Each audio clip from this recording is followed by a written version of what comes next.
Welcome back guys to another tutorial on our channel. Today we're going to take a look at how to verify Google My Business without a video.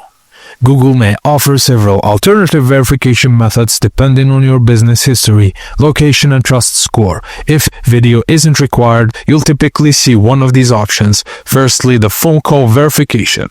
Sign into Google Business Profile and select the location you want to verify if you have multiple.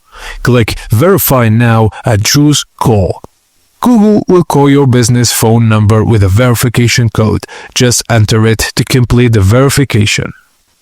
Secondly, you can even try the email verification. This option is usually available for businesses that exist on Maps but are unclaimed. Sign into your Google Business Profile, then choose the location.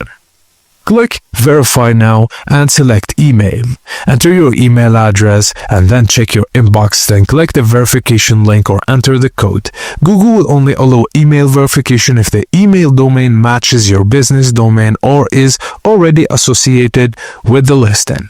And finally, postcard verification, which is no longer available. So Google used to mail a code to your business address, but as of 2025, postcard verification is fully discontinued.